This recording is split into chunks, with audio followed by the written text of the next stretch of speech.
So today we're going to be replacing these ugly looking cheap headlights. They don't shine bad. We have new bulbs in there. It's just they kind of got matte again.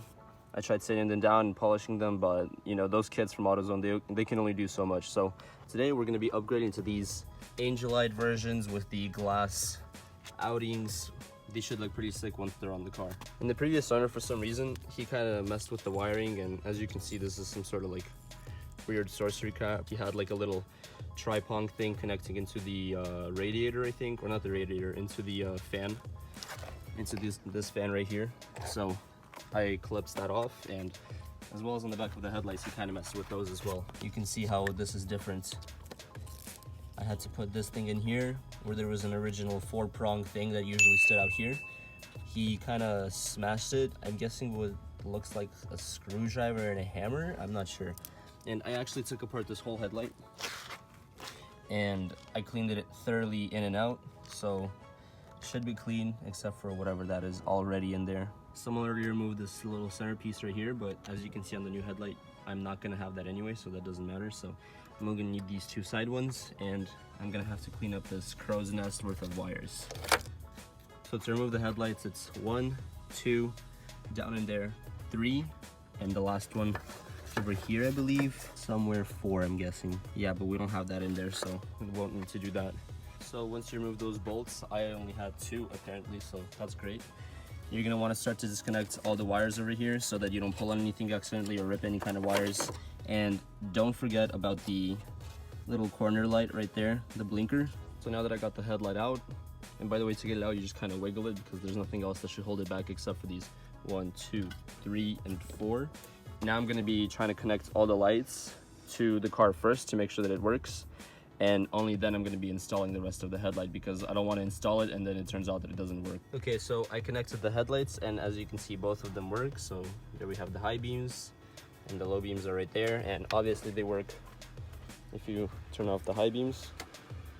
Then the low beams right there are just gonna be working on their own. Angel eyes, I'm gonna show you guys how to wire those in a second because that's a little bit tricky and you really have to get it right so it works properly. So really quickly, if you're one of those people that don't know where which side or where which color goes and how to connect the headlights, so I'm gonna explain to you really quickly. So these are the inside beams, the high beams, and as you can see, the wiring goes over here, and these should connect to the brown ground right there, and the, I believe, which is a white, blue, and green. That's what it should look like right there. And then as for these low beams, they usually have these kind of wires going out of them, which connects to a box right here, and this should be a yellow and blue with a brown wire right here. So if you're confused how to connect those, that's how it usually is. And the Angel Eyes is usually a whole different set of wires that I usually connect to the blinkers right here, and I'll show you how to splice into these so it works perfectly.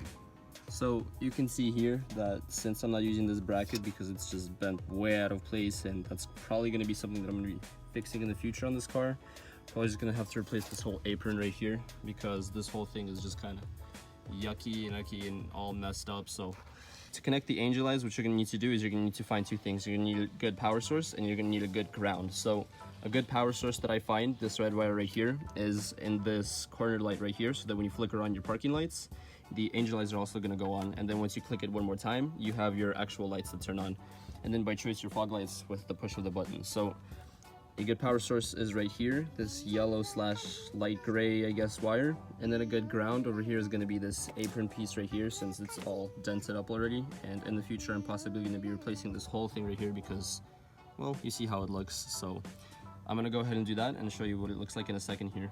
All right, so here's how we looked before, which isn't bad, but this is how we're looking now.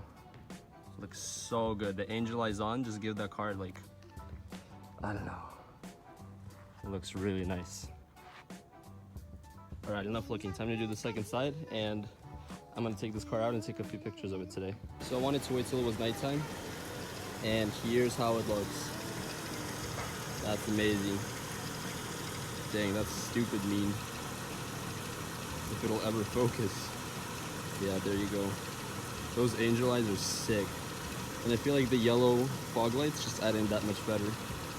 Man, that looks so good. I wish you could see more, but I guess this is gonna have to do. I gotta get those kind of headlights for this car now. But yeah, guys, thanks for watching the video. I hope you like the transformation of the headlights, because I absolutely most certainly do, because it just transforms the whole view of the car. Gives it that sinister look, to be honest, and I don't know, I just love it. I think the white M3 is gonna get the same white kind of angel eyes. So on that note, thanks for watching. I'll catch you guys in the next one. Peace out.